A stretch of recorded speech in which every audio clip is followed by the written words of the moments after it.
ভিডিওর মেন পয়েন্টে যাওয়ার আগে আপনার কাছে একটু জানতে চাইবো, এখানে যে ফেসবুক ওপেন করলেই যে ভিডিওর অপশানটা দেখতে পাচ্ছেন, এই অপশানটা কি আপনার মিসিং আছে? কারণ অনেকেই কমেন্ট করে কিন্তু জানাচ্ছেন যে এই অপশানটা অনেকের আপাতত মিসিং হয়েছে। তো যদি আপনারও মিসিং থাকে অবশ্যই কমেন্ট করে জানাবেন, তাহলে এই বিষয়ে সেপারেট একটা ভিডিও বানাবো। তো চলুন মেন বিষয়ে চলে যাই। তো আমরা যখন ফেসবুকে সেটিং অপশানে যাব, এই ধরনের একটা পিন দেখতে পাওয়া যায়।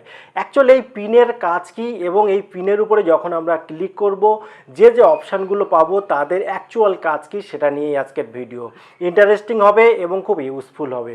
তো হাই ফ্রেন্ডস, আমি সৌমেন, নতুন এটাকে আপনাকে স্বাগত।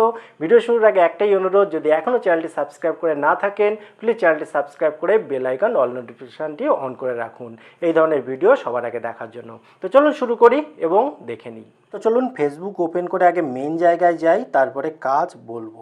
তো এখানে দেখুন 3 লাইন রয়েছে, এর ওপরটায় ক্লিক করলে আপনি স্ক্রল করে নিচের দিকে আসবেন, সেটিংস অ্যান্ড প্রাইভেসি রয়েছে, এর উপরে গেলে আপনি সেটিং পাবেন। সেটিংয়ের উপরে ক্লিক করলে সেই মেন জায়গাটায় চলে আসবে, আর সেটা হলো আর শর্টকাটস এখানে পেয়ে যাচ্ছেন। এর ওপরটা যখন আপনি ক্লিক করবেন এখানে দেখুন দুটো অপশান পাবেন, এবং দুটো অপশানের ভেতরে যখন যাবেন আরও অন্য অন্য অপশান রয়েছে।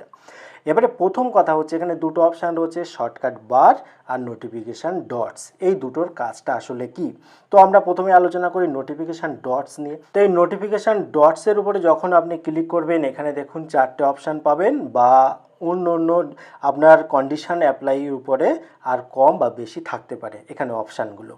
এবারে কথা হলো এর কাজটা কি? এখানে দেখুন এই যে আর ফেসবুক ওপেন করলেই যে অপশানগুলো দেখতে পাওয়া যায় তার মধ্যে একটা নোটিফিকেশান অপশান রয়েছে ঘন্টা টাইপের। তো এর উপরে ক্লিক করলে কোন কোন টাইপের নোটিফিকেশান এখানে দেবে সেটা কিন্তু আপনি এখান থেকে সিলেক্ট করতে পারেন।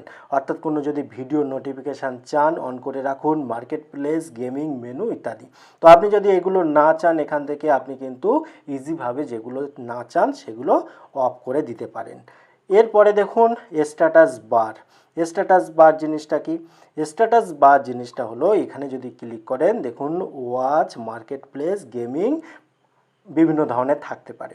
এবারে আপনি যদি এখানে এটা অফ করে দেন তাহলে এই যে এখানে ভিডিও আইকন সেটা কিন্তু আর এখানে শো করবে না। এখানে যদি মার্কেট প্লেস অফ করে দেন এখানে আর থাকবে না। আপনি যদি গেমিং অফ করে দেন এখানে কিন্তু শো করবে না। দেখুন এটা আমি অফ করে দিলাম। এখান থেকে যখন বাইরে বেরিয়ে আসব এখান থেকে দেখুন আর কিচ্ছু নেই, এর উপরটা কিন্তু পুরো ব্ল্যাঙ্ক হয়ে গেছে। এই হলো এই শর্টকাটের মেন আর বিষয়। এবার আপনি যদি চান এখানে রাখতে পারেন, নাও রাখতে পারেন, সেটা সম্পূর্ণ আপনার ব্যাপার। ভিডিওটি কেমন লাগলো অবশ্যই কমেন্ট করে জানাবেন। আবার দেখা হয় পরবর্তী ভিডিওতে, ততক্ষণ ভালো থাকুন, সুস্থ থাকুন, বাই বাই।